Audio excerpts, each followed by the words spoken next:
আল্লামা কাজী আয়াজ রাহিমাহুল্লাহ তার হাকিকত বয়ান দিচ্ছেন, দলিল وإن لم يكن في بيتي أحد فقول يا السلام عليك أيها النبي ورحمة الله وبركاته। যেই ঘরের ভিতরে কেউ নাই ওই ঘরের ভিতরে ঢোকার সময় আল্লাহর নবীকে সালাম দিয়ে ঢুকো। কেন না ইবারতের ব্যাখ্যায় আল্লামা মোল্লা আলী কারি রহমাতুল্লাহ আলাইহি শরহের শাফার মধ্যে তার হাকিকত বয়ান দিচ্ছেন, লিআন্নাহু রূহান নবী আলাইহিস সালাম হাজিরুন ফি বুয়ুতি আহলিল ইসলাম। আল্লাহর নবী প্রত্যেকটি মুসলমানের ঘরের ভিতরে হাজির। আমরা চোখ টাকার বড় দেখি না, এই জন্য আমাদের চোখ এখনো ঠিক করতে পারি নাই। চোখ ঠিক করার জন্য আরেকজন চোখওয়ালার কাছে যাও। দলিল আল ইলমু ইলমানে ইলম দুই প্রকার, ওয়া হুয়া ইলমুল মুআমিলা ওয়া ইলমুল মুকাশাফা। একটা শরীয়তের ইলম আর একটা মারিফতের ইলম। ইলমুল মুকাশাফা ওয়া হুয়া নূরুন, এটা একটা আলো, ইউজহারু ফিল কালবে, প্রকাশ হয় অন্তরে, ওয়া ইউশাহিদা বিহিল গায়বা। আল্লাহর কোন বান্দা যদি অর্জন করে এক জায়গায় বসে তামাম পৃথিবীর গায়েবী বস্তুগুলি দর্শন করতে পারে। এই জন্য সাধারণ মানুষগুলি দৌড়াইয়া আল্লাহর ওলির কদম ধরে। বলেন না আল্লাহু আকবার। আমরা আল্লাহর ওলির কদম ধরতে চাই কি চাই না? আওয়াজ করে বলুন, চাই কি চাই না? এতে লাভ না লোকসান? কেন আল্লাহর ওলি প্রথমই শিক্ষা দেয়, সর্বপ্রথম আল্লাহর ওলির সিনা থেকে একটা ইলম যখন আপনার কলব থেকে শুরু করে আস্তে আস্তে উপরের জগতে যাইতে যাইতে হুব্বে রাসূলের একটা মুরাকাবা আছে। হুব্বে রাসূলের মুরাকাবায় বসে যখন আমার নবীজির মহব্বতের ফয়েজের মধ্যে বসিয়া যায়, আর যদি তার কাশফটা খুলিয়া যায়, তার কাশফটা খোলার পরে একটা 11 নম্বরের ক্লাস আছে আনোয়ারে সাইরে আবাগি। ওই জগতের মধ্যে যখন বসে তার চক্ষুটা যখন খুলে যায়, কাশফে আইনি হয়ে যায়, দেখা যায় আল্লাহর জমিনটা তার সামনে উপস্থিত হয়ে গিয়েছে। যেই দিকে চাই সেই দিকে দেখতে পায়, যেই দিকেই চাই সেই দিকেই দেখতে পায়। এমনকি মক্কা মদিনা আল্লাহর লা মাকাম থেকে আরশে আজিম পর্যন্ত, তাহাতা সারা পর্যন্ত এমনি ভাবে দেখতে দেখতে হঠাৎ করে দেখা যায় আমার নূরের নবী তার সামনে হাজির। এই জন্য মানুষ ওলিদের দরবারে যায়, পীরের দরবারে যায়, কামেল লোকের সম্মান খুঁজে। জোরে বলেন ঠিক কি না? আমি কি আপনাদেরকে কষ্ট দিচ্ছি? আসুন প্রেমিকদের কাছে যায়। ভারতের দিল্লির জমিনে দুইটা যুবক ঘুম থেকে উঠেই নামাজ পড়ে, আমার নবীজির শানে মহব্বতে দুরূদ শরীফ পড়ে। সুবহানাল্লাহ বলুন না, সুবহানাল্লাহ বলুন। দুরূদ শরীফ পড়ে নবীজির নামে গান গায়। সুবহানাল্লাহ গান, সুবহানাল্লাহ। আরো জোরে বলেন আল্লাহু আকবার। ধন্য হলো মক্কার জমিন, পেয়ে নবীর কদম। ধন্য হলো মক্কার জমিন, পেয়ে নবীর কদম। কেউ মমতাজের গান গান এটা পারেন না? মাহফিলে আইলো, কিছুটা বিড়িটা আছে কি নাই? আরে একবার বসো, প্রেম লাগাও, মহব্বত লাগাও, দেখবা তোমার কলবটা মদিনা হয়ে গেছে। সুবহানাল্লাহ বলুন।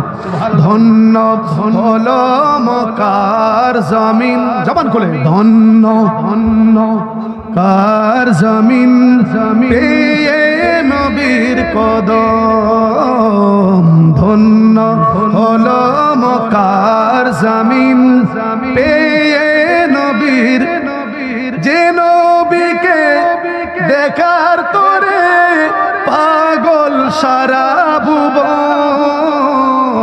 ধন্য হলো মক্কার জমিন, পেয়ে নবীর।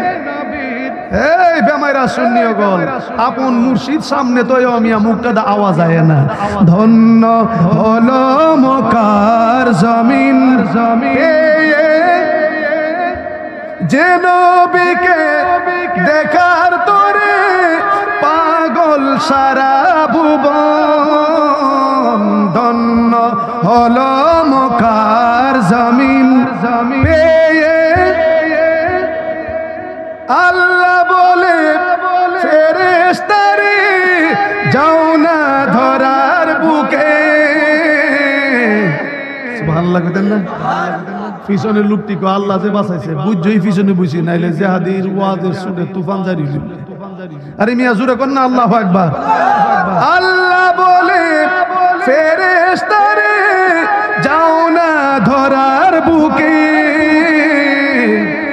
আসবে হাবিব আমার আমিনার ঘরে ধন্য হলো মা আমিনা সুবহানাল্লাহ বলুন না ধন্য হলো মা আমিনা ছুঁয়ে নবীর বদন ধন্য হলো মা আমিনা ছুঁয়ে নবীর বদন যে নবীকে দেখার তরে পাগল সারা ভুবন ধন্য হলো মক্কার জমিন বলুন ধন্য ধন্য কার জমিন পেয়ে নবীর কদম ধন্য হলো মক্কার জমিন পেয়ে নবীর কদম আল্লাহু আকবার আরো জোরে বলেন আল্লাহু আকবার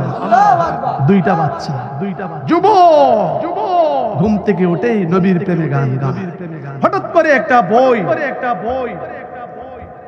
তাদের হাতে পড়লো একজন এনে দিলেন বইটার নাম হলো রঙ্গিলা রাসূল রঙ্গিলা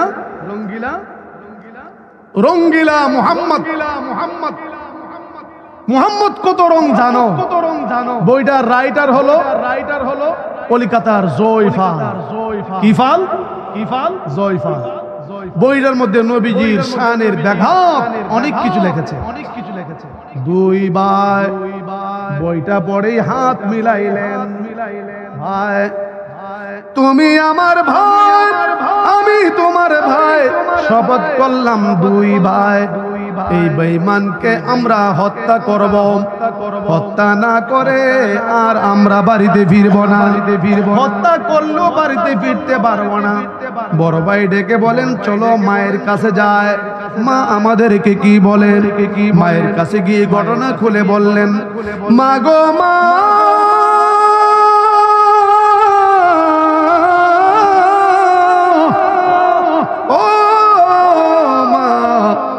মা বলেন বাবা দুই ভাই একত্রিত হয়ে এসেছো কেন মা গো মা এসেছি রঙ্গিলা রাসূল বলে একটা বই লিখেছেন কলিকাতার জয়ফাল আমরা নিয়ত করেছি তাকে হত্যা করব মা তুমি আমাদেরকে সমর্থন দাও তুমি আমাদেরকে দোয়া করে দাও বিদায় করে দাও আমরা যদি তাকে হত্যা করি আমরা হয়তো আর ফিরে নাও আসতে পারি সুবহানাল্লাহ বলুন আমাদেরকে মেরে ফেলবে ঠিক আছে এখন কি করা যায় তোমার অনুমতি চাচ্ছি মারে সুবহানাল্লাহ বলুন মা ডেকে বলেন আমার মাত্র দুইটা সন্তান তোমরা দুই ভাই আমি আল্লাহর রাস্তায় হাওলা করে দিলাম নবীজির মহব্বতে যাও তাকে হত্যা করো আমি হাসরের ময়দানে বলবো নবীর দুশমনের হত্যাকারীর মা হয়ে এসেছি আর একটু জোরে বলেন আল্লাহ মায়ের অনুমতি পাইলেন আর কোনো সন্দেহ নাই সুবহানাল্লাহ বলেন মায়ের অনুমতি পাইয়া আনন্দের সহিত এর মধ্যে এত বড় ছুরি নিয়ে কোমরের মধ্যে গুঞ্জাইয়া আস্তে আস্তে করে দুই ভাই রওনা হয়ে গেলেন জায়গায় জায়গায় তার ভক্ত হইয়া জয়ফালের কারণ কেউ কাউকে ক্ষতি করতে চাইলে আগে তার ভক্ত সাজতে হবে কথা বলেন ঠিক কিনা এবার আস্তে করে ভক্ত সাজিয়া হায় হায় একটু পরে পরে লাভ মারে জয়ফাল জয়ফাল কয়ে লাভ দেশ কিল্লিগা কত সুন্দর একটা বই লেখছে বইটার মধ্যে এত মজার লেখা তার ভক্ত হইছি এই জন্য মাঝে মধ্যে ফল মারি কেমন ভক্ত হইছে মাঝে মধ্যে ফাল মারে কেমন আসেনি মাঝে মধ্যে গুতা মারে জিকিরের মধ্যে গুতা মারে ফাল মারে আসেনি সুমাদা দইরা লটকিদা ফইরা তাহে আসেনি বড় জিকির করতেছে আর একটা সুমাদা দইরা জাতাদা দইরা মুদে ফেনা বাইর করতেছে তুমি মিলি বেমার বাড়ি আছে এমন আছে কি নাই হায় হায় এটা বুঝি আলামত জিকির করো আমার মাবুদকে যেই জিকিরে আমার মাবুদ সারা দেয় সুবহানাল্লাহ বলুন না জিকির করো এমন ভাবে যেই জিকিরে ডাকে ময়লা পরিষ্কার হয়। আজকে জিকিরের মধ্যে তামসা শুরু হয়, কথা বলেন ঠিক কিনা? একদিক দিয়ে জিকির করতেছে, আরেক দিক দিয়ে কয় টান্ডা ফালাইস্তা কইলাম, শেষ টান্ডা আমি দিয়া লই। আসেনি আসেনি আসেনি ফালাইস্তা শেষ টান্ডা আমি। এটা তামসা না, এইগুলা তামসা নয়, বেয়াদবি। আমার আল্লাহকে ডাকতে ফানা হয়ে যাও। যখন তুমি ফানা হয়ে যাবে, জিকিরে জলি করো, জিকিরে খফি করো। তোমার জবান একদিন বন্ধ হয়ে যাবে, তোমার কলবে জিকির যখন জারি থাকবে, দেখবে ফেরেশতারা পর্যন্ত তোমার কবরে আসার আগে সালাম দিবে, আল্লাহু আকবার। আরো আস্তে কোন আল্লাহু আকবার। আশ্চর্য হয়ে গেলেন। এবার দুই ভাই আস্তে আস্তে কলিকাতার জমিনে জয়ফালের বাড়ি চিনে না, লোকদেরকে জিজ্ঞেস করলেন জয়ফাল এত বড় রাইটার, রঙ্গিলা মুহাম্মদ, রঙ্গিলা রাসূল, এই বইটা লেখার কারণে আমরা ভক্ত হয়ে দিল্লি থেকে এসেছি, কোথায় তার বাড়ি আমাদেরকে একটু দেখাই দাও, আমরা তার সাথে সাক্ষাৎ করব। লোকেরা কই কত বড় ভক্ত, দিল্লির জমিন থেকে দুই ভাই এসেছে। জয়ফালের ধারে গিয়া কয় জয়ফাল, জয়ফাল কয় কি হয়েছে? আপনার দুই ভক্ত এসেছে দিল্লির জমিন থেকে দেখার জন্য, আপনার বই পড়ে এত ভক্ত হয়ে গেছে। বেটা উক্কা তয়া আস্তে আস্তে আইছে, আয়া কয় আসো তোমরা দিল্লি থেকে এসেছো, এত বড় মহব্বত, এত বড় ভালোবাসা নিয়ে এসেছো, আমি হাত মিলাইলে চলবে না, আমার বুকটার সাথে বুকটা লাগাও। যেই মাত্র জয়ফাল বুকটার সাথে এই যুবকের সাথে বুকটা লাগাইছে, নাবির গুড়ি দিয়া হারায়া দিছে। সুবহানাল্লাহ কইতেন না? কি করছে? হারায়া দিছে। কি দিছে? হারাইয়া দিছে। এমন কথা কয় না, শরম। দেখি শরমের কথা, শরমের কথা। এটা হচ্ছে নবীর মহব্বতের কথা। সুবহানাল্লাহ কর না? জাদা হারাইয়া দিছে, দিছে তো দিছে, আবার গাইডটা দিছে, লারা দিয়া গাইডটা দিছে। দেখছেন না? আগিলা দিনে দেখছি দুই বিদেশ দিয়ে কাজা লাগে, আরটা গিয়া ঘরের শিকাইলার আমারে কিরে শিকাইলার দেশ কই কই দুই বিডির কাজা যেমন সাফে এমন আছে কি নাই? গ্রামে এমন হইতানি আছে, শয়তানি আছে। হায় হায় লারা দিছে, ভালো করে উজুরি মুজুরি বাইর করে লাইছে, সাথে সাথে পুলিশ এসে গ্রেফতার করেছে। এখন তাকে রায় হবে। এত কিছু মুসলমান এই দুই যুবকের পক্ষে, একজন মুসলমান কলিকাতার সবচাইতে বড় লয়ার, সবচাইতে বড় উকিল, আল্লাহু আকবার বলুন, আল্লাহু আকবার। একে পাকিস্তান পিরিয়ডে একে এম ফজলুল হক, শেরে বাংলা একে এম ফজলুল হক দুই যুবকের পক্ষে লড়াই করবেন, দুই যুবকের পক্ষে সাফাই গাইবেন, তাদেরকে বাঁচানোর জন্য যেইভাবেই হোক বাঁচাইতে হবে। এবার আসামির সাথে দেখা করতে গেলেন শেরে বাংলা একে এম ফজলুল হক। গিয়ে জিজ্ঞেস করেন, বাবা তোমরা কাজটা করেছো ঠিক আছে, তবে তোমরা আমি যেইভাবে কথাটা কই এজলাসে উঠে এইভাবে আমার কথার সাথে জবাব দিও। কি কথা? কথাটা হলো এই, আমি যখন বলবো তোমরা যখন ফাট দিসলা, তোমরা যখন হারায়া দিসলা, তখন মাথাটা কেমন আছেন, তোমরা খালি বলবা আমরা কুইতারি না কেমনে হারায়া দিছি। সুবহানাল্লাহ কইতেন না? এই মেয়েরা সুবহানাল্লাহ না কই আল্লাহ হাল পারিয়া গিয়ে সুবহানাল্লাহ কই বলেন না? আল্লাহু আকবার। শুধু উদ্দুর কইও, এইটুকু বইলো যে আমাদের মাথা ঠিক ছিল না, কিতা যে করছি, বুকটা মিলাইছি, এরপরে কিতা করছি, গাড়া গুড়া দিছি, এটা কুইতারি না, এরপরে বাকিটা আমি বুঝুন। এবার দুই যুবক ডেকে বলেন, আপনি মুসলমান? হ্যাঁ আমি মুসলমান। আপনি দি বাটফার? সুবহানাল্লাহ কইতেন না? কিরে বাটফার কসকির লিগা? ও মুসলমান কখনো মিথ্যা বলতে পারে না, আর আমরা মুসলমান দৈন্যার মধ্যে কুড়া মারে, কথা কয় না রে, কথা কয় না রে, দৈন্যার মধ্যে কি মারে? আপনি কেমনে মুসলমান হয়ে আমারে কেমনে মিথ্যা কথা শিখান? আমরা তো জানি না, শূন্য ফাট দিছি পারে, এই কথা বললে তো তোমাদের দুইজন ফাঁসি হবে। তো আমরা কি ফাঁসিকে বই কইরা আইছি নাকি? আমরা জানি নবীর দুশমনকে খতম করলে যদি ফাঁসি হয়, আমাদের মা আমাকে নবীর পক্ষে ছেড়ে দিয়েছে। বলেন না আল্লাহু আকবার, আল্লাহু আকবার। এখন লয়ার সাহেব গিয়ে একটা পরামর্শ চাইলেন কার কাছে? হুসাইন আহমদ মাদানির কাছে। ভারতের হুসাইন আহমদ মাদানিকে গিয়ে বলেন, এই আশিকে রসুল দুইটা যুবককে বাঁচাইতে হবে। আমি বহুত কিছু বলেছি, তারা আমার কথা শুনে না, আমার আরো উল্টা বুঝা। আপনি হুজুর ফিসাব মানুষ, আপনি গিয়ে একটু বলেন। এবার ফিসাব গেছে, এত বড় হুজুর গেছে গিয়া কয়, বাবারা তোমাদেরকে বাঁচাইতে হবে, আমি যেইভাবে কই এইভাবে শুধু বলবা। তোমরা শুধু এইটুকু বইল যে আমরা গাই দেই বালা, কিতা আমাদের মাথাত আসিন কুতারি না কিতা করছি না করছি, বাকিটা লয়ারে বুঝবে। আমনে কেডা? আমি হুসাইন আহমদ মাদানি। আমনে দি বাটফা। সুবহানাল্লাহ কইতেন না? আরো জোরে বলেন আল্লাহু আকবার। আল্লাহু আকবার। কিরে আমারে বাটফার কসকিল লিগা? জানেন না আমি মিথ্যা কথা বলবো কেন? আরে না, তোমরা নবীর পক্ষে থাকার কারণে কথাটা একটু লড়াই কইবা, তোমাদেরকে বাঁচানোর জন্য। আমি এই জন্য তোমাদেরকে বুঝাইতে আসছি বাবা, একটা ইজ্জতের প্রশ্ন। আমি তো একজন বড় আলেম, আমি সম্মানের পাত্র, মানুষ আমাকে ইজ্জত করে। লয়ার সাহেব আমাকে বলেছে, একেএম ফজলুল হক সাহেব আমাকে বলেছেন তোমাদেরকে বোঝানোর জন্য। ফিটাত মরায় কো বাবারা, আমরা চাই তোমরা বেঁচে থাকো, তোমাদের মতন যুবক ভারতের জমিনে দরকার আছে। আল্লাহু আকবার। আল্লাহু আকবার। যতই বুঝান কামত, আমরা সত্যটাকে মিথ্যা বলতে পারবো না।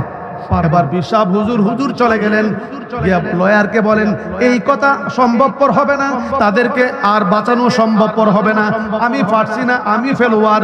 লয়ার সাহেব কয় ঠিক আছে, দেখা যাবে। এজলাসের মধ্যে শুরু হয়ে গেল তাদেরকে বাঁচানোর জন্য সাফাই শুরু হয়ে গেল। যেই মাত্র সাফাই শুরু হয়ে গেল, বাঁচানোর জন্য চেষ্টা করতে লাগলেন, কায়দা কৌশল ব্যবহার করতে লাগলেন। হঠাৎ করে দুই ভাই চিৎকার করে বলেন, উকিল সাহেব, ও লয়ার সাহেব, একেএম ফজলুল হক সাহেব, আর সাফাই গাইতে হবে না, আপনি আমাদেরকে বাঁচানোর জন্য চেষ্টা করিয়েন না। আপনি আমাদের কাছে আইতেছেন এইভাবে বলে বলে বাঁচানোর জন্য, আমরা বাঁচতে চাই না। আমরা দেখতেছি জোসেফের পিছনে নূরের নবী হাত বাড়াইয়া ডাকতেছে।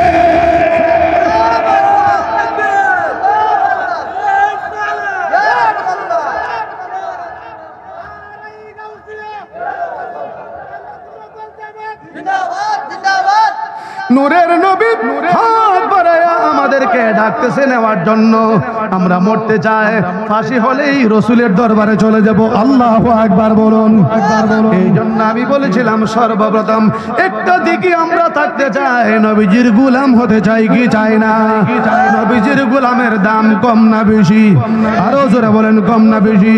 নবীর মহব্বত ঈমান, ঈমান। নবীজির মহব্বত ঈমান, হুব্বে রাসূল ঈমান। জীবন দিব, ঈমান দিব। জোরে বলেন, জীবন দিব তবু ঈমান দিব। আশিকে রাসূলের দাম কম না বেশি? আওয়াজ করে বলুন, কম না বেশি? সিরিয়ার আশিকে রাসূল সুবহানাল্লাহ প্রতি বছর মক্কায় হজ করতে আসে, সালাম দে, আমার নবীজির মহব্বতে ফানা হয়ে যায়। সালাম দেয়, কাঁদতে কাঁদতে ফানা হয়ে সিদ্দিকে আকবর বরাবর ছিদ্রটা, এখানে সিদ্দিকে আকবরকে সালাম দেয়, গান গায় নবীজির শানে। সুবহানাল্লাহ বলুন, আরো জোরে বলেন আল্লাহু আকবার। নবীজির শানে গান গায়, ফারুকে আজমকে সালাম দেয়, নবীজির শানে গান গায়। এক শিয়া, এক শিয়াম, ওই নাসারা ব্যক্তি, সে মনে মনে ভাবলো তার এত বড় সাহস, নবীকে সালাম দে। নবীকে সালাম দেওয়ার পরে আবু বকর সিদ্দিক উমরকে সালাম দে, তার সহ্য হইছে না। এই শিয়ার বাচ্চার সহ্য হইছে না। সে কয় যেই কোনো ভাবেই হোক তারে এমন শিক্ষা দেবো যেই শিক্ষার কারণে জীবনে আর কোনোদিন মক্কা মদিনায় আসবে না। এবার আস্তে করে সালাম দিয়া কয়, হাজী সাহেব, হাজী সাহেব বলেন কে আপনি? মানান্তা জবাব দেয়, আমি হচ্ছি আরবি, আমি আরবি মানুষ। আরবি মানুষ কি চান? সে তার বাসায় বলতেছেন, আপনি হাজী সাহেব মানুষ কোথা থেকে এসেছেন? সিরিয়ার জমিন থেকে। প্রতি বছর আসেন নাকি? প্রতি বছর আসি। আপনি শান্তি পান? বহা। আমি নবীকে সালাম দেই, শান্তি পায়। আবু বকর সিদ্দিককে সালাম দেই, শান্তি পায়। কেন আবু বকর সিদ্দিককে সালাম দিলে শান্তি পান? আমি আবু বকর সিদ্দিককে সালাম দিলে শান্তি পান। আমার রাসূল বলেছেন, तमाम জগতের মানুষের নেককে যদি এক পাল্লায় দেওয়া হয়, আবু বকর সিদ্দিকের এক রাত্রের সমান ভারী হবে না। নাম্বার 1 প্রেমিক, সেই জন্য আমি সালাম দেই। ফারুক আজমকেও সালাম দেই। আমার বাড়িতে আপনার দাওয়াত, তো কিসের জন্য? তো আপনার বড় বালা পাইছি, আপনার প্রতি মহব্বত আমার বাড়ছে, আমি আপনারে দাওয়াত দিলাম। কোন সময়? দুপুর বেলায়। আমি তো চিনি না, আমি এসে নিয়ে যাব। ওই নাজারা ব্যক্তি আর দেরি করলেন না, আস্তে করে দুপুর বেলায় আশিক রাসূলের সামনে হাজির, বাড়িতে নিয়ে আস্তে আস্তে করে ঘরের ভিতরে ঢুকাইলেন। আপনারা বলুন, কোন বাড়িতে যদি দাওয়াতের অনুষ্ঠান থাকে, খাবারের ভালো ব্যবস্থা থাকে, আলাদা একটা সুঘ্রাণ আছে কি নাই? এবার ওই ব্যক্তি হাজী সাহেব বলতেছেন, আমি ঘরের ভিতরে ঢুকার বড়, আমি দেখতেছি ওই ঘরের ভিতরে কোনো আলাদা ঘ্রাণ পাওয়া যায় না, বিছানাপত্র এলো পাতারি ভাবে পড়ে আছে। মনের মধ্যে একটা সন্দেহ লাগলো। হঠাৎ করে শিয়ার বাচ্চা দেরি না করে আস্তে করে ঘরের ভিতরে ঢুকেই দরজাটা আটকাই দিলেন। দরজাটা আটকায়া তার হাত পাকে তার বাড়ির চাকর দিয়ে বললেন, তার হাত বেঁধে ফেলো, ওই হাজির পা গুলি বেঁধে ফেলো। হাজি বলেন, আমার অন্যায় কি, অপরাধ কি? অপরাধ একটাই, প্রতি বৎসর আসিয়া মদিনায় সালাম দাও, সিদ্দিকে আকবরকে সালাম দাও, ফারুক আজমকে সালাম দাও। আজকে তোমার সালাম জীবনের জন্য শেষ করে দিব। আমি তোমাকে এমন শিক্ষা দেব। হাজী সাহেব, সিরিয়ার হাজী সাহেব ডেকে বলেন, আমি বুঝি এত বড় অপরাধী হয়ে গেলাম নবীকে সালাম দেওয়ার কারণে? আমি বুঝি অপরাধী হয়ে গেলাম সিদ্দিকে আকবরকে সালাম দেওয়ার কারণে? আমাকে ছেড়ে দাও, আমি আর তোমাদের কাছে আসবো না। তোমাকে ছাড়া যাবে না, ছাড়লে তো তুমি প্রতি বছর আসবে। আল্লাহু আকবার। হাজী মনে মনে কল্পনা করেন, আমি জানি, আমি যদিও জানি আমার ভিতরে আমাকে মারবে, অত্যাচার করবে, আমি জানি রাসূল জিন্দা, আমাকে যাই কিছু করুক না কেন, আমি যদি পিওর আশিক রাসূল হয়, আমার রাসূল আমার দিকে নজর করে রেখেছে। আমার রাসূল আমাকে দেখতেছে। রাসূল দেখে কি দেখে না? জোরে বলেন, দেখে কি দেখে না? দলিল, ইন্নাল্লাহা রাফা'আদ দুনিয়া ফানা আনজুরু ইলাইহা ওয়া ইলা মা হুয়া কাইনুন ফিহা ইলা ইয়াউমিল কিয়ামতি কান্নামা আনজুরু ইলা কাফি হাযা। আমার রাসূল বলেন, আল্লাহর জমিনটা আমার সামনে এমনি ভাবে তুলে ধরেছেন, আমি জমিনটাকে এমনি ভাবে দেখতে পাই যেমনি ভাবে আমি আমার হাতের তালাটাকে দেখতে পাই। আল্লাহু আকবার বলুন। আমার নবীজির খবর আছে কি নাই? আমার নবীজি আজকের এই মাহফিলের সকলের অবস্থা সম্পর্কে জানা আছে কি না? এবার আশিক রাসূলের বিশ্বাস, আমার নবীজি জিন্দা। আপনারা বলুন, রাসূল কি জিন্দা না মুর্দা? আওয়াজ করে বলেন, রাসূল জিন্দা না মুর্দা? আল আম্বিয়া আল আম্বিয়া ওয়া আহইয়া ইউসাল্লুনা ফি কুবুরিহিম। আম্বিয়া আলাইহিমুস সালাতু ওয়াস সালাম যার যার কবরের মধ্যে নামাজ আদায় করে। আমি আরেকটা হাদিসের মধ্যে দেখেছি, আল আম্বিয়া ওয়াল আউলিয়া, আল আম্বিয়া ওয়া আউলিয়া, আল আম্বিয়া ওয়াল আউলিয়া ইউসাল্লুনা ফি কুবুরিহিম কামা ইউসাল্লুনা ফি বুয়ুতিহিম। আম্বিয়া আলাইহিমুস সালাতু ওয়াস সালাম এবং আল্লাহর ওলিরা কবরের মধ্যে এমনিভাবে নামাজ পড়ে যেমনি ভাবে তারা তাদের ঘরের ভিতরে নামাজ আদায় করে। আরো আস্তে কোন আল্লাহু আকবার। বলুন না ইয়া রাসূলুল্লাহ। হয়ে গেলেন সিরিয়ার ওই হাজী সাহেব বলতেছেন, আপনি যা খুশি তা করেন, আপনার হাত আমার হাত কাটবেন, কাটেন, কোনো সমস্যা নাই। লোকটা কয়, ওই নাসারা ব্যক্তি বলেন, না আমি তোমার হাত কাটবো না, আমি তোমার পা কাটবো না। যেই জবান দিয়ে তুমি ইয়া রাসূলুল্লাহ বলো, যেই জবানে আবু বকর সিদ্দিকের শানে গান গাও, আমি ওই জবানটা কেটে ফেলবো। ডাক দিয়া তার বড় ছেলেকে বললেন, তার মাথার মধ্যে ধরো। বড় ছেলে কয়, আমি পারবো না এত বড় পাপের বোঝা নিতে, তোমার মাথা নষ্ট তুমি করো। ওই ব্যক্তি, ওই দুশমনে রাসূল, দুশমনে সাহাবায়ে কেরাম, ওই বেঈমান আস্তে করে তার কর্মচারী দিয়া আশিকে রাসূল নবীর প্রেমিকের মাথাটাকে শুয়াইলেন, হাতে চোখ বাঁধলেন, হাত বাঁধলেন, পা বাঁধলেন, গলায় সিপাদা ধরে যখন জিহ্বাটা বাহির করলেন, ওই আশিকে রাসূল চোখের পানিগুলি ছেড়ে ছেড়ে বলতেছেন, আল্লাহর জাতের কসম, আমার হাত কেটে দাও সমস্যা নাই, পা কেটে দাও সমস্যা নাই, আমার জিহ্বাটা কাটিও না।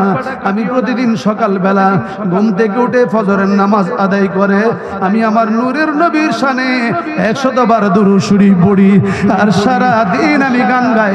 আমার নবীকে সালাম দেয়, সিদ্দিকে আকবরকে সালাম দেয়, ফারুক আজমকে সালাম দেয়। এদিক থেকে বড় ধরনের একটা ঘটনা ঘটে গিয়েছে। এখন ওই লোকটা যেই বড় ছেলে বাধা দিয়েছিল আমি এই কাজে আর নাই, কথাটা মনে আছে কি নাই? মনে আছে কি নাই? বাবার কথা শুনেছিল না, ওই ছেলেটা প্রতিদিন এসে মদিনায় খুঁজে ওই হাজিকে পাওয়া যায় কিনা, পাওয়া যায় না। হঠাৎ করে দেখে সামনে হাজি, হাজি আসসালামু আলাইকুম ওয়া রাহমাতুল্লাহ। ওয়া আলাইকুম আসসালাম। হাজি রে, আমি আপনাকে দাওয়াত দিতে এসেছি, আগামী দিন দুপুর বেলায় আমার বাড়িতে খাবারের ব্যবস্থা। হাজি কয় গত বছরের কথা তো ভুলি নাই। সুবহানাল্লাহ, কি আসতে গেবেন নাকি? হাজি কয় গত বছর খাইতাম কি, হাজি বাকারছিলাম, তুই আবার কাটাইছ, আবার খাওয়ান লয়া আমারে খাওয়াইতে। কিতা কইতাছেন? কোনা কুস্তা না, আমি আর দাওয়াত রাখবো না। কেন? দাওয়াত দিছি সুন্নত কবুল করাবো, সুন্নত এটা নবীজির একটা সুন্নত, আমি দাওয়াত দিছি, আপনি কেন রাখবেন না? আমি ও হাজি, আপনি কেন বই পান? আপনার জিহ্বা কেটেছিল, ওই ফুট তুই জানোস কেমনে? সুবহানাল্লাহ। হাজি আমি জানি, রসুল যদি আপনার জিহ্বা ফিরে দিয়ে থাকে, রসুল যদি দিতে পারে, আপনার কিসের ভয়? সুবহানাল্লাহ। আমার কি ভয় আছে নাকি? ও নাইজরাবাড়ির মানুষ, ইসলামপুরের মানুষ, আল্লাহর নবী যদি দিতে পারে, আমাদের আর কোনো ভয় আছে নাকি? আমরা নবীর কাছ থেকে পাইতে চাই কি চাই না? আওয়াজ করে বলুন, চাই কি চাই না? আওয়াজ হয়ে গেল আস্তে করে। দাওয়াত রাখবো না, রাখতেই হবে, আপনাকে যেতেই হবে। ঠিক আছে, দুপুর বেলা এসে নিয়ে যায়, কোনো টেনশন করিয়েন না, আমি নিতে আসবো। ওই যুবকটি দুপুর বেলায় যখন নিয়ে গেলেন, এই হাজী সাহেব গিয়ে দেখে গতবারের বাড়িটাই এই বাড়ি। আল্লাহু আকবার বলুন, আকবার বলুন। ধমকিয়ে গেলেন, গত বছর এই বাড়িতে এসেছিলাম, আমার জিহ্বাটাকে কেটে দেওয়া হয়েছিল, এখন এই বাড়িতে আবার আমাকে নিয়ে এসেছো কেন? হুজুর গো, ও হাজী, গত বছর যা হওয়ার হয়ে গেছে, মাফ করে দেন, এবার আপনার জন্য আলাদা খাবারের ব্যবস্থা করেছি। হাজী বলেন, আমি ঘরের ভিতরে যাওয়ার আগে দেখতেছি সুঘ্রাণ লাগতেছে, ঘরের ভিতরে ঢুকেই দেখতেছি আলাদা বিছানা, সুন্দর করে ভালো করে সব কিছুর ব্যবস্থা করে রাখা হয়েছে। আনন্দ উল্লাসে আমি বসলাম, ভালো ভালো খাবার দেওয়া হলো। খাওয়ানোর পরে আমাকে বললেন, ও হাজী সাহেব, আল্লাহ বলা মানুষ, প্রতি বছর নাকি আপনি হজে আসেন? হ্যাঁ আসি। আপনাকে খাওয়াইলাম, আপনি কি কবুল করছেন দাওয়াত? হ্যাঁ করছি, খাইছি। একটু ভিতরে রুমটা চলুন। হাজী সাহেবের এই কথা বলার পরে ভিতরে আমেশা সিবা মারছে, ফুতে খাওয়াইয়া, গত বছরে ফুত না খাওয়াই মারছিন, এবার বুঝি ফুতে খাওয়াইয়া জীবনের লাগে শেষ করবো। মূর্ছা মারছে না এর মধ্যে, ফুতে ভিতরে ডাকে গিল্লিগা, দাঁড়া দিছেন গিল্লিগা, ভিতরে ঢুকেন। কোনা ভিতরে ঢুকবো না, দোয়া করতেন না, দোয়া ইহানো করুন, কোনা ভিতরে দোয়া করতেইব। খাইছেন যখন দোয়া করেন, ভিতরে গিয়ে দোয়া করতে হবে। ভিতরে রুমে ঢুকেই দেখেন দামি একটা খাট, আলাদা বড় জাজিম, আরবের বড় বিছানা, সুন্দর করে আলাদা একটা রুম। ওই রুমের মধ্যে খাটের কিনারার মধ্যে একটা বানরকে কাশি দিয়া বেঁধে রেখেছে। আল্লাহু আকবার বলুন, আকবার বলুন। যেই মাত্র বাদরটাকে দেখলেন, জিজ্ঞেস করতেছেন, তোমাদের এলাকায় বানরের বুঝি এত বড় আদর, এত বড় যত্ন, এত বড় ইজ্জত, এত সুন্দর বিছানার মধ্যে বানরকে বুঝি শুয়াও?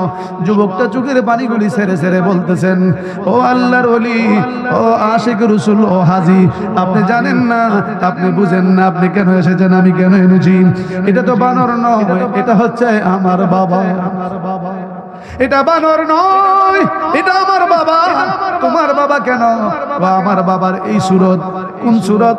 যেই দিন আপনার গায়ের মধ্যে হাত দিয়ে আপনার জিহ্বা কেটে আপনাকে ধাক্কা দিয়ে আপনাকে পাঠাই দিল। বাবা এসে বিছানার মধ্যে যখন শুইছে, শুয়ার পরে হঠাৎ করে শুনলাম বাবা দুইটা চিল্লি মারলো। চিল্লি মারার পরে রুমের ভিতরে ঢুকলাম। রুমের ভিতরেই ঢুকেই দেখতেছি বাবা অর্ধেকটা মানুষ, অর্ধেকটা বানরের মতো। আমি জিজ্ঞেস করলাম, বাবা গো, ও বাবা, তুমি বানরের মতন হয়ে যাচ্ছ কেন? বডি তো আস্তে আস্তে পুরাটা বানরের মতন হয়ে যাচ্ছে। বাবা কেঁদে কেঁদে বলেন, আমি যখন ওই লোকটাকে ধাক্কা দিয়ে আমি যখন বাড়ি থেকে বের করে দিয়েছি, আমি দেখেছি ওই আশিক রাসূল কাঁদতে কাঁদতে, খুচুট খাইতে খাইতে রওজা শরীফের দিকে যায়। ওই লোকটা যখন চলে গেল, আমি আস্তে করে আমার রুমের ভিতরে ঢুকলাম। ঢুকতে দেরি নাই, দেখি রওজার ভিতর থেকে একটা হাত বাড়াইয়া আমার গালের মধ্যে থাপ্পড় মেরেছে। রওজার ভিতর থেকে একটা থাপ্পড় মেরেছে। আমি দেখলাম ঠাস ঠাস করে আমার দুই গালে দুইটা থাপ্পড় মারলো। থাপ্পড় মারার সাথে সাথে আমার চেহারা পাল্টিয়ে গেল, আমি বানরের মতন হয়ে গেলাম। আল্লাহু আকবার কি বলবেন না? আমি বানরের মতন হয়ে গেলাম। এই আমার সারা শরীর বানরের মতন হয়ে যাচ্ছে, আর বুঝি বলার সুযোগ নাই। বাবারে, পারলে লোকটাকে খুঁজা বাইর করিস, বাইর করে আমার জন্য মুক্তির ব্যবস্থা করিস। ও আল্লাহওয়ালা মানুষ হাজী সাহেব, আমি ওই দিন থেকে আপনাকে খুঁজতেছি। প্রতিদিন রওজা শরীফের কিনারায় গিয়ে আপনাকে খুঁজি। একদিন, 2 দিন, 3 দিন, মাস, বছর যখন আসলো, হঠাৎ করে আপনার চেহারা সামনে বলল, হুজুর গো, হাজী সাহেব মুসাফির মানুষ, আপনি আমার বাবার জন্য দোয়া করেন। যেই মাত্র বাবার জন্য কথাটা শুনেই মনটা নরম হয়ে গেল। অন্যায় করেছে, অপরাধ করেছে, লোকটা অনুতপ্ত হয়ে আবার তার ছেলেকে বলেছে দোয়া করার জন্য। যেই মাত্র হাত তুলবেন, দোয়া করবেন, উপর থেকে ডিভাইন ভয়েস হলো, স্বর্গীয় বাণী, হাত তুইল না, নবীর শানের বিরোধিতা করলে আল্লাহ সহ্য করে না। হাত তুইল না, নবীর শানে গুস্তাহি করলে আমার আল্লাহ মাফ দেয় না। দুনিয়ার সব কিছু আমার আল্লাহর শানে যদি বেয়াদবি করা হয়, আমার আল্লাহ মাফ দেয়, কিন্তু নবীজির শানে বেয়াদবি করলে আমার আল্লাহ সহ্য করে না।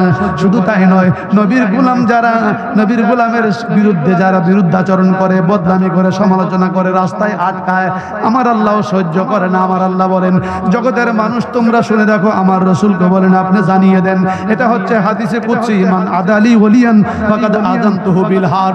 যারা আমার ওলিদের বিরোধিতা করে, আল্লাহু আকবার বলেন, আমি তাদের বিরুদ্ধে যুদ্ধ ডিক্লার দেই, আমি তাদের বিরুদ্ধে যুদ্ধ ঘোষণা করি।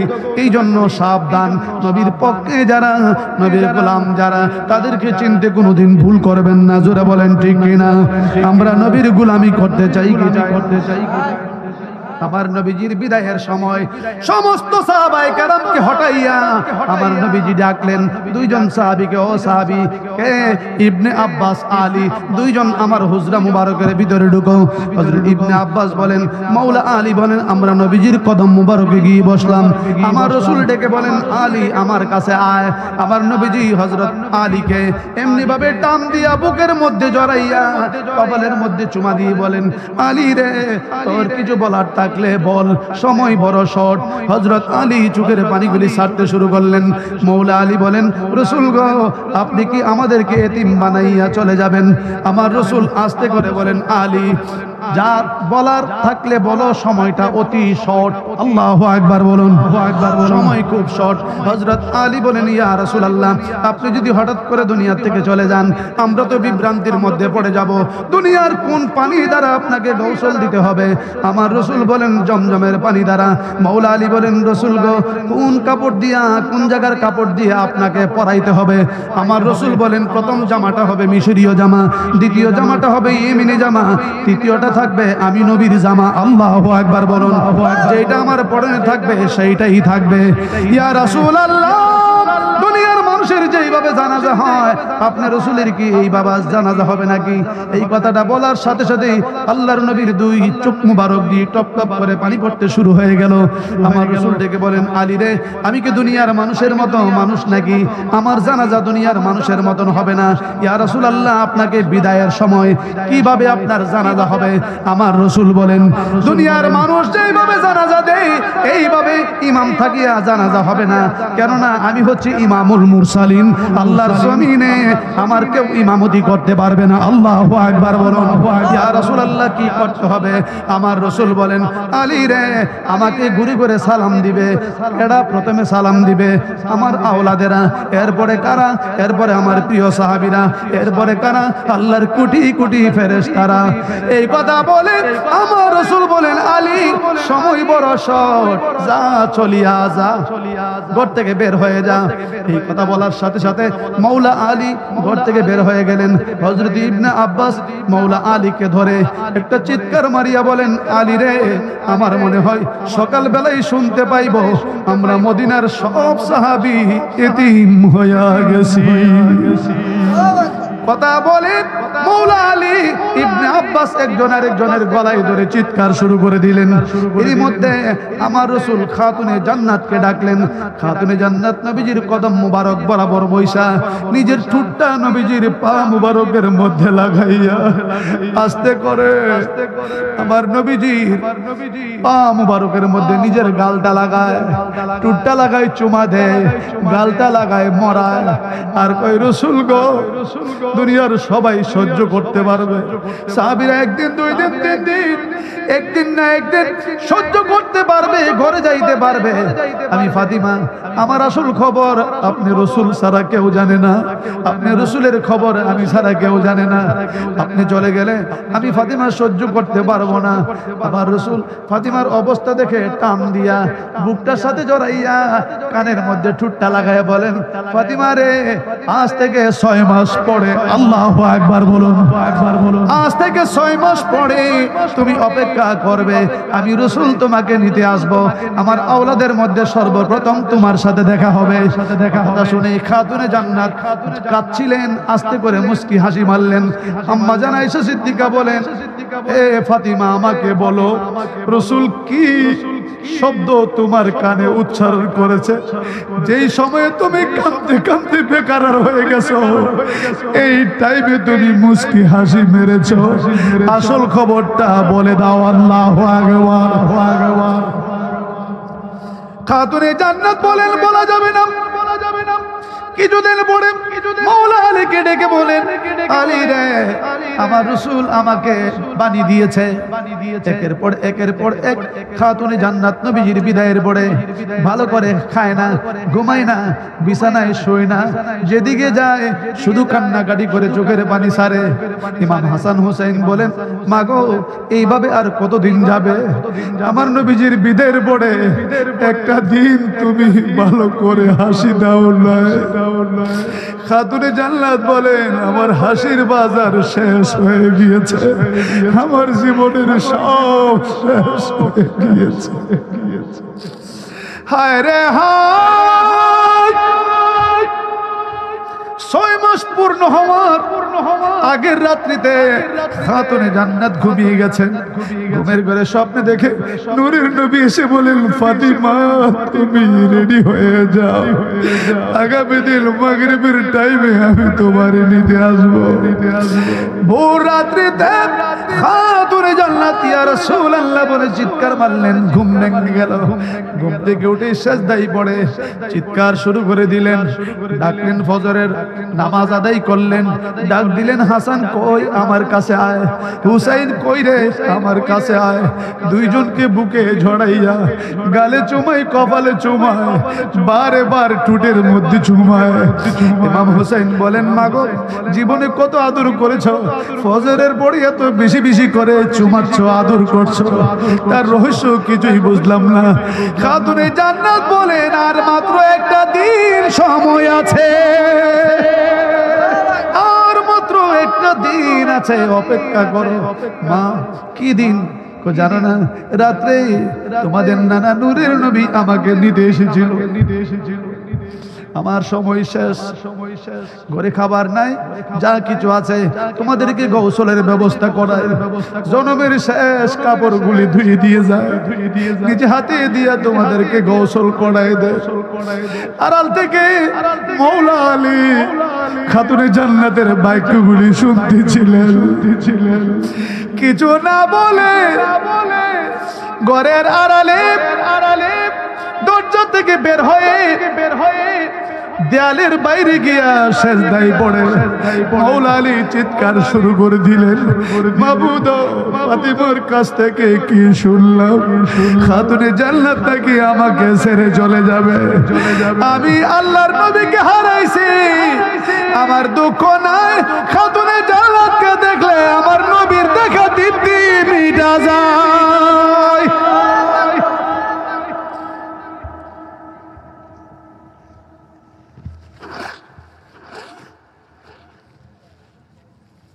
সারাদিন ভর দুইটা খুরমা আছে, আলী আমি আপনার জন্য রেখেছি। আসর হয়ে গেল, খাতুনে জান্নাত মাওলা আলীর পায়ে ধরে বলেন, আলী রে আমি জানি না আমার হক আদায় করতে পারছি কিনা, আলী জানি না তুমি আমার প্রতি রাজি আছো কিনা, আলী আমার তরফ থেকে যদি কোনো অন্যায় হয়ে থাকে ক্ষমা করে দাও। মাওলা আলী খাতুনে জান্নাতকে বুকে জড়াইয়া ধরে বলে, ফাতিমা রে আমি এমন একজন স্বামী জীবনে তোমাকে ভালো খাবার দিতে পারি না, ফাতিমা রে ভালো একটা জামা দিতে পারি না, জানি না তুমি আমার প্রতি সন্তুষ্টি আছো কিনা। একজন আরেকজনের কাছে ক্ষমা চায়, আল্লাহু আকবার বলেন, খাতুনে জান্নাত বলেন আলী মাফ করে দাও, আলী বলেন খাতুনে জান্নাত তুমি আমাকে ক্ষমা করে দাও। কি সুন্দর দৃশ্য। এবার এই দৃশ্য দেখে উম্মে সালমা বলেন, আমি সহ্য করতে পারতেছিলাম না, আস্তে আস্তে সূর্য গড়িয়ে গেল, সূর্য কালো হওয়া ধরলো, মাগরিবের টাইম হয়ে গেল। খাতুনে জান্নাত বলেন আমি চলে যাচ্ছি। উম্মে সালমা আমি মাগরিবের নামাজ আমি সেজদায় পড়ে থাকবো, যতক্ষণ আমার গুনগুন আওয়াজ শুনবে দরজা খুলবে না, যখন গুনগুন আওয়াজ বন্ধ হয়ে যাবে বুঝবে আমি ফাতিমা আর নাই। খাতুনে জান্নাত আস্তে করে দরজা আটকাই দিয়া ইমাম হাসান হুসেনকে কবলে চুমাইয়া বুকে ঝড়াইয়া আল্লাহর হাতে হাওলা করে দিয়ে বলেন, আলী রে আমি আড়ালে চলে যাই, আর মনে হয় দেখা হবে না। এই কথা বলে দরজা আটকাই দিলেন, মাওলা আলী সেজদায় পড়ে রইলেন। উম্মে সালমা বলেন আমি কান পেতে রইলাম, আমি কান পেতেই দেখতেছি গুনগুন করে আওয়াজ শোনা যায়। খাতুনে জান্নাত বলেন, আল্লাহ আমার নবীজির উম্মতের ফয়সালা কইরা দা, কইরা দা। আরো জোরে বলুন ইয়া রাসূলুল্লাহ। গুনগুন আওয়াজ বন্ধ হয়ে গেল। উম্মে সালমা বলেন আমি দরজা ধাক্কা দিলাম, দরজা খুলে গেল। দরজা খুলে আমি দেখতেছি খাতুনে জান্নাত সেজদায় পড়ে রে আল্লাহর রাস্তায় বিদায় হয়ে গিয়েছে। বলেন না আল্লাহু আকবার।